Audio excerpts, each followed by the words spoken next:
Hello, everyone. Welcome to the Christian Nationalist Podcast with your host, as always, president and founder of the Christian Nationalist Party, Jeremiah Stamper I. It's November 18th, 2022.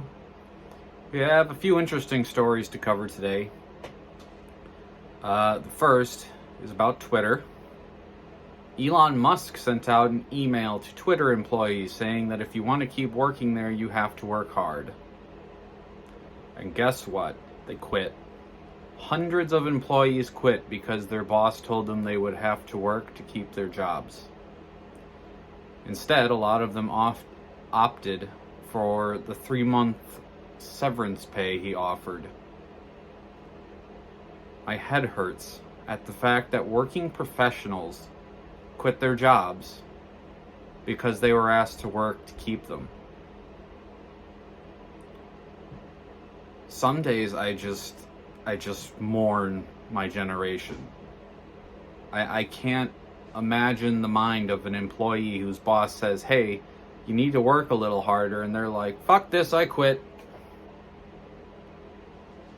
I mean, it's not like these guys are shoveling coal. It's not like they're doing road work or asphalting where they're already busting their butts. Have you seen the pictures of Twitter offices and the stuff they were allowed to get away with? Like, these people were so unbearably spoiled rotten by Twitter, by their employers. They're just being asked to put in normal work, and not even normal work, easy work, sitting on your butt at a computer pounding away on a keyboard. Nothing painful, nothing. They don't have to get new work boots every 6 months. They don't have to worry about sunburn. They don't have to worry about a bad back. It's sad, and it's my generation that does this crap. Like, if you're a millennial like me, I'm sorry. We are the worst generation. Gen Z might take that from us with the way they're turning out, but so far, us millennials, we're the worst ever in the history of this country. We're ungrateful, lazy. We won't put in the hours or time to get what we need. We're crap. We're unprofessional. We've ruined the arts. We're ruining media. It's rough. I really hope that a lot of us millennials hitting our 30s is going to wake people up, but so far it's not happening. They refuse to mature. They still go to Disneyland by themselves. They buy toys for themselves. It's pretty sad. I mean, I'm someone who still enjoys video games, yeah, but I stopped playing Spyro as I got older and started playing things like Call of Duty. You know, I started playing more mature games as I matured. Till now that, like, yeah, I love seeing my kids play Spyro and Mario, and sometimes I might join in to play with my children, but I don't really play that by myself. When I play by myself, I either like something like Dead Space or Call of Duty, or something, you know, that's adult, something that's difficult, like Elden Ring is great. But it's part of growing up. And our generation just won't do it. Speaking of big business, moving on, as a car guy, someone who's been into cars their entire life, right? Especially imports. I love imported vehicles. I know other conservative men will hiss at that. You know, there's no replacement for displacement, blah, blah, blah, whatever. Okay, I get it. As someone who proudly owns a Fiat 500, I love Italian sports cars. And Fiat announced that they were bringing the 500 back to the US, which a lot of you probably don't even know the Fiat 500 has ever existed here. Fine, whatever. But they stopped selling it in the US almost a decade ago, and they're bringing it back, and I got so excited. I was thinking, hey, in a couple of years, maybe I can trade in my old 500 for, like, the new Turbo or new Abarth, and it'll be amazing, a brand new Fiat. Only to find out every single one they're selling in the US is a stupid electric car. They're all EVs. And EVs are destroying car culture. I want no part of it. I will never own one. I will never buy one. I'll never have anything to do with them. Just period.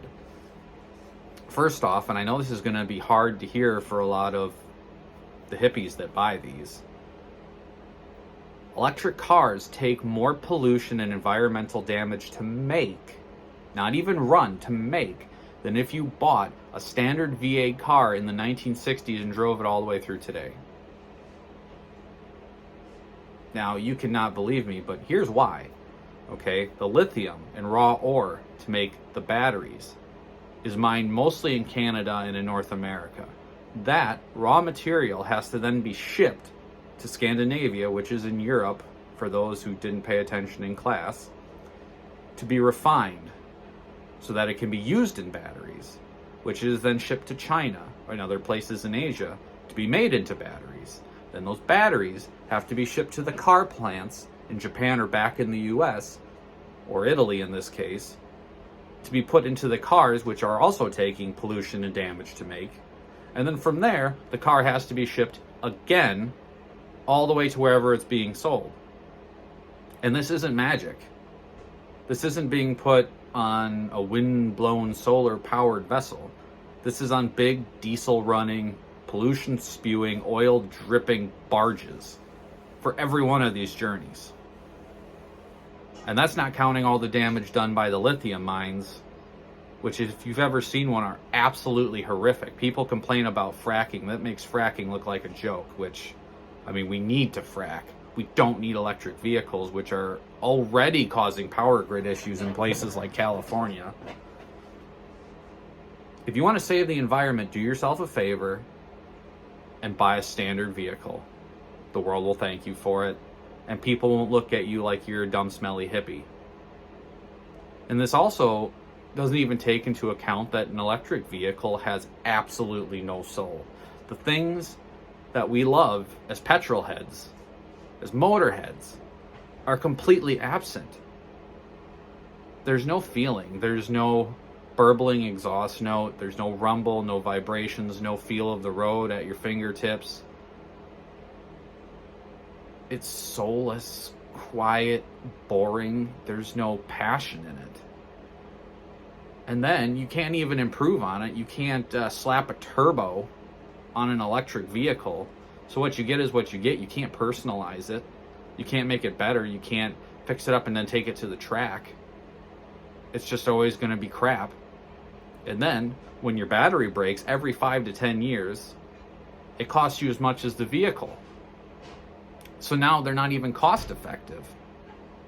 All that money that you're supposedly saving on gas suddenly comes back to bite you every 5 years, maybe 10 if you're lucky, when you have to pay another 30 grand to replace the battery. Screw electric cars. I want nothing to do with them, and this was a big letdown. Huge. We need more little sports cars here in the US. That is one of the very, very few things Europe has better than us is cars. I wish they'd bring them here a whole lot more. I mean, that's not to say American cars don't have their place. I'm not like completely hateful. I mean, my other vehicle, since me and my wife both do stuff, we have two. We have a lifted Jeep Wrangler Rubicon as our other vehicle, and I love it. It's one of the favorite vehicles I've ever owned. So don't take this as me completely bashing what you love if you're one of those people that absolutely loves American cars. There's some that I love too, especially Challengers. But I have my pick for sports, for driving for just the sake of driving for fun. I do prefer the small, lightweight, little cars like the 500. The elections still not going well. We still have all this trouble in Arizona. We have the race in Colorado for, I believe, Senate, which is split by like 500 votes that they refuse to call. Well, that will probably go to a recount where they will undoubtedly find more votes for the Democrat. We do have the runoff election coming up in Georgia, which let's really hope Walker gets it. At least then we'll have a tie, even though it's stupid Harris will call ties, but it's better. The more seats we have, the better, especially with how slim our hold is in the House.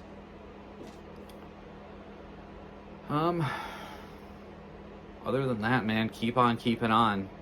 Keep fighting the good fight. If you like this news at all, please subscribe, drop a like. Subscriptions help the most. If you can subscribe to the channel, that does so much. I try and put out at least one video 5 days a week. Sometimes it's just as short if I'm busy. I post 3 written articles 5 days a week.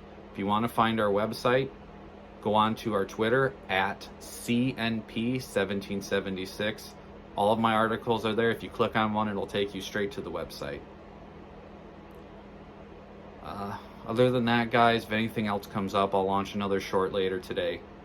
But as always, I hope God keeps you and He richly blesses you. And I will talk to you all again soon.